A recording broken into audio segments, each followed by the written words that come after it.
we messed up.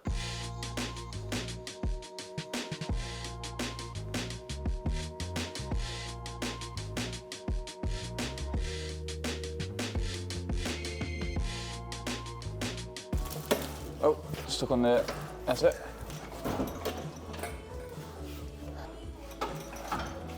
It's definitely easy going out and put it in. Definitely. It took us like half an hour to get it in, and then 5 minutes to get it out.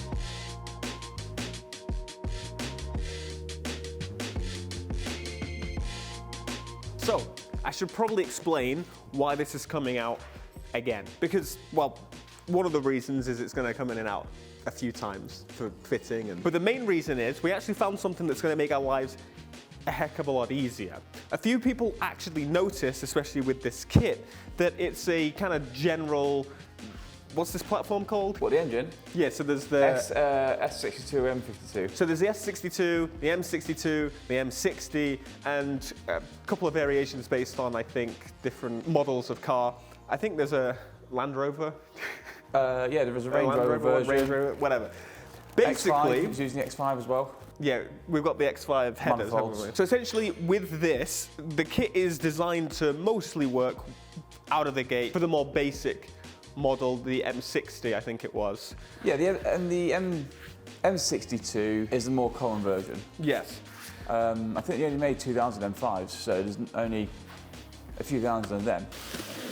So, in this big box is a replacement kit, and this kit actually provides a bunch of the things that we were kind of scratching our heads about with this original kit. Does it mean we wasted our money with this kit? Yes. Absolutely. Absolutely. It's a learning experience. This is going to make our lives easier. To be clear, we probably could have made this kit work. It would have been a lot of work to the point where if this listed bolt-on about 5 times on the page. If it is not, words. Trouble. Big trouble. One of the big points actually that we noticed pretty much first, there's a line that goes here and that goes into nothing. Again, that could have been a pretty simple fix. However, this was a bit more of an interesting one. So I noticed on the actual pictures of the demonstration of the article like showing you what to do, this is a completely different design on the M60. This does not fit. So that was kind of a big telling point. And at the same time, well, we need to basically take the engine out to be able to access and mount a couple of pieces into the engine bay anyway. And also we wanted to tidy up some of the engine bay. There's logic to the madness. Look, lines, that means cut here. And make it tidier. Although it might feel a bit negative actually going back, the engine, actually to take it out, that took us about a minute. It wasn't properly in, it was very lightly in because we knew we were going to take it out again anyway. We mentioned this previously, but hopefully now that we've done it a couple times, it gets easier every time. We're we should speed run it. Oh God. By the end. We should make these cars, we should sell these cars. So how much was the first kit? Again, just to be fair with the kits, I think the original one was 400 quid. 400 quid. This one was 13 quid? 1,300. Oh. And I had to pay custom as well, obviously. Boo. But I can claim that back from my tax man. Yay! Only for my business cars. Oh wow. Toilet paper rolls. Oh my God. Oh my God, instructions. Instructions. Are they in English? They are. That's amazing. In French or something. Yeah. Oh yeah, we swapped the pump, didn't we? Did we swap the pump or were we going to? We took it out. We took it out because this one, you have to take it out anyway. To modify the actual S62 pump rather than swap it out. So I think did I buy a? You got one from the X5, the M52. Yes, the M52. To put in. So this is all very confusing. Yeah, but this way we get to keep the pump designed for the engine. Which makes a lot more sense. Unless the original one runs more, like runs a higher rate. I think it's more for space, that you have to put the old one back in. Because remember, on the original sump, there was bits on the side. Yes. Which I don't really know what they do, to be honest. I'm not really sure what they do for. I don't know. This is one of the main reasons we went for it. Yeah. Actually, no, there's 2 big reasons, isn't there? I mean, there's quite a few. if we're real. The main reason being, this should be a proper bolt-on kit. Bolt-on? Stop calling stuff bolt-on if it's not pissing bolt-on. Bolt-on with weld. Welding is not bolting. So a lot of it's quite familiar, I think. It is. It's very similar, but better in every single way, I think. Yeah. Look at it. Wow. And the old kit didn't have any of these channels in it. It's got the bits on the side for what it said they were, solenoids. Yep. For the original oil pump. This, which completely means we need to undo what we kind of did over there. Yeah, but look at these welds. Yeah. They're so much nicer than what I can do. Well, It's not difficult. No. And to be honest, it looks a bit more beefed up as well. It's got the extra part that we was going to put in. Mm-hmm. We didn't do these bits yet because we lost one. It just looks more. Oh, people were also asking about the rear end. Are we going to reinforce it? Yes, but this is all. What we're doing now is a dry build. Yeah. I want to put it all together, make sure it all fits. Just like be aware, nothing we've put in. I don't think anything we've put in so far is actually properly attached. No, for that reason. All the bolts in the rear end, and they're tight, but they're not as tight as they should be. Yeah. Because the idea is we're going to send it to paint as it is. We're going to take the engine back out. We're going to mount the radiator, mount the oil pumps, get some oil lines down in there, power steering, make sure it all fits together. And then we're going to take the engine out, send it to paint. They're going to paint all the inside here and obviously the outside. And then we're going to put obviously the engine back in, take the rear out, we do underneath as well. We can do it ourselves. Yeah. And then things like that, reinforcement we can do then. Yeah, it just doesn't make sense. We know we're going to take things out again a few times maybe, so they're not finalised. Don't worry, we're not going to kill ourselves. No. And also, I do this for a living. I know we know what we're doing. And also, this is not America. For example, the reason I've not driven the Eclipse is because I would be shot. Okay, not actually. I guess I'd be stabbed. But it doesn't work as well. No, it doesn't really work. Send it away to get fixed. It doesn't work now. I also noticed on some of the parts, it does mention Alpina. Yeah. So Alpina originally, well, when they did the B3, I think it is, used this engine. Yeah. So it has been done. I just can't find any information about how they did it. Of course not. But the fact it's got the Alpina engine mounts is. It's a good sign. It's a very good sign.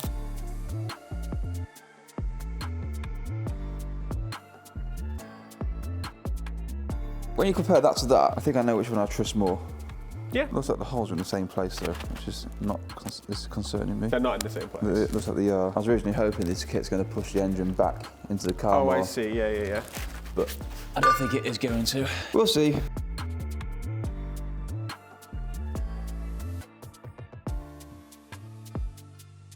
That's all the oil bits, isn't it? Sorry? The oil supply section here. Yeah. Because it's got this. Yeah, they've cut the engine mount. Oh, I see. So is that a replacement one? Yeah, so where the engine mount will sit on the holes. Mm-hmm. This basically just. Oh, I see that. Mild panic. It's all fine. I don't trust these kits now. That looks cool. Yeah. We're gonna have shiny bits on the car.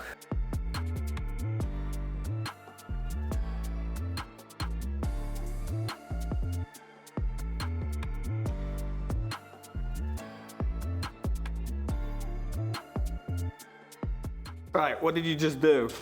Took that out. Oh yeah, look. So here's the new and old next to each other. So the difference between is obviously this came kind of pre-installed, so we didn't have to do the welding. Again, we'll show the welds from a distance. Yeah, please do it from outside. Okay, hang on. So the weld, but what we did notice is these are slotted, which should allow some movement in terms of the engine placement, which was something we were kind of hoping for, actually. Yeah, the engine looked like it. Well, the whole thing needed to go back more. Yeah. The gearbox mounts didn't line up at all. So and we still got a gap for the prop. Yeah. We haven't got the right adapter yet, but hopefully it'll take it closer. So obviously one thing is the state of this, which we would have to clean it up and powder coat it and again make sure that we actually got this adjusted in the same way. So a lot of time saved, a lot of money, a little bit of money saved in the long term. Yeah, it's all worth doing, I think. Yeah, do it properly. Buy cheap, buy twice. Yeah, that's true. Again, if you were using that kit specifically for the non-S62, that would be fine. If you knew what you was doing, it'd be fine. Yeah. If you know what you're doing, but yeah. It's gonna look pretty in there. It's a big bit of rust just disappeared. Yeah, I can't remember how I got it out now. Yeah.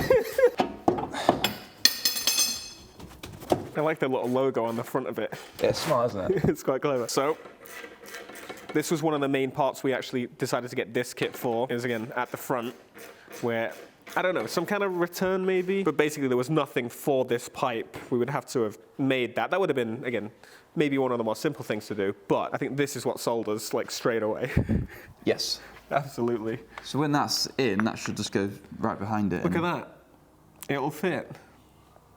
I'd say that, it hit better. It's perfect. So we noticed this one also sticking at the top, which again was nowhere to be seen on this. And then if you look under, you see just there, then that's where it lines up. Look at that. It's all coming together.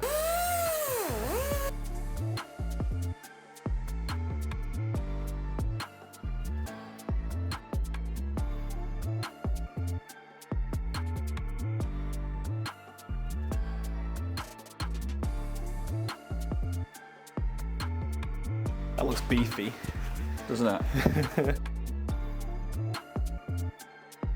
Right, we have an update. Yeah. So we had to take it off to attach a extra few pieces, and you can see Dale's just tightening it up now. It's not very nice. No, this is kind of the most awkward part. So you've got a little metal pipe that you just kind of shove into the block, and that comes and it control the oil pressure. Yeah, which then pressure.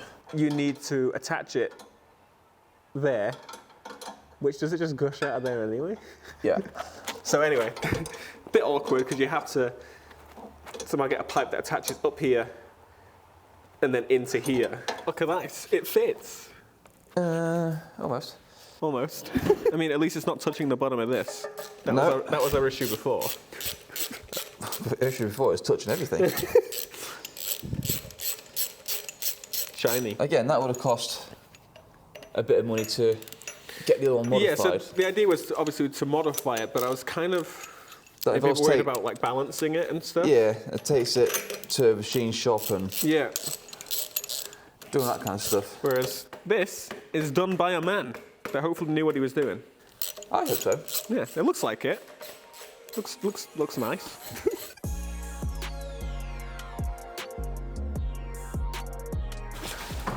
Hang it. Crashing. Oh, what's this pipe? I keep finding new pipes I've not seen.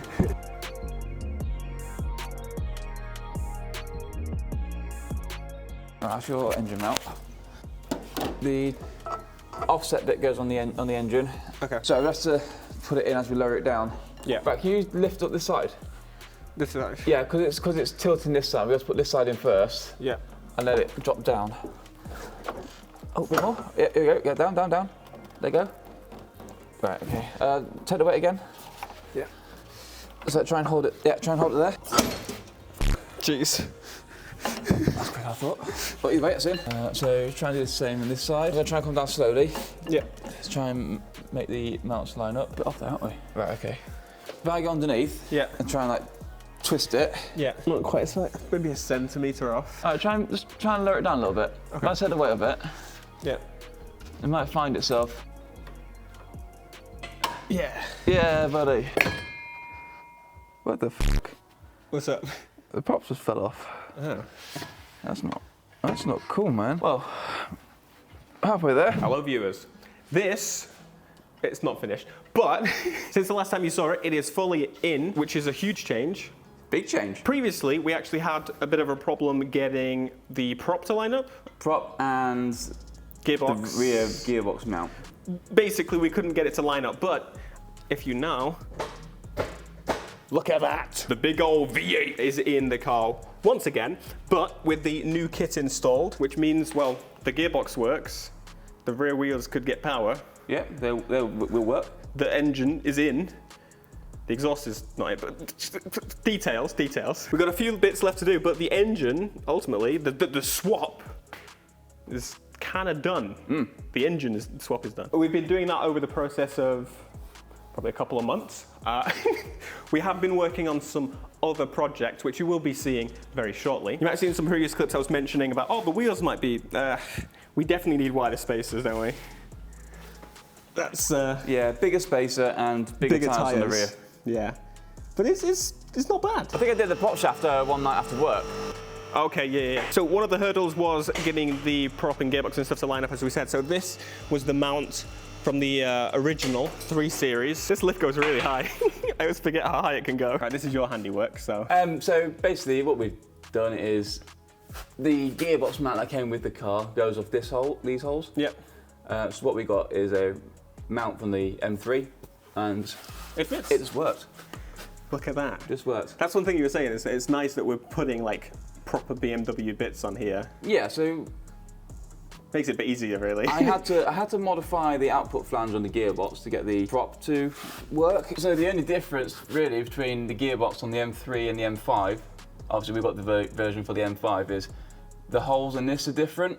They're slightly closer together on the M3. Yeah. So I've had to slot the holes to make the bolts work. They do go in, but it's a bit of a challenge to get them in, but they do go. So something we have to revisit when it's all being put together for real. That's the only thing we've had to modify on the whole process. Everything else has been other BMW. So what we have left to do is, well, get the electrics wired up, working, get it so we can actually start the thing. But also before that, maybe one of these, which Dale was saying it might need some modification work. Yeah. So we'll see. You've not seen this yet, have you? No. So when you try and put it in. Uh-huh. Yeah. Why don't we get a 3 Series one again? So a little bit of work to get that to actually sit. I don't think it'll sit here as well. I think that will go further in. Yeah. When we've got the pipes on. Yeah. So it's not ideal. But we also have the snorkels to go on for the air filters around here somewhere. Yep. The oil filter, got to make a new battery positive cable. We've got vacuum lines for the brakes to do. Maybe new brake lines, because I did break one of them when we did the rear axle. So there's a few things. There's a lot of things. We're nowhere near done. I think that was the easy bit, and that's taken us 2 months.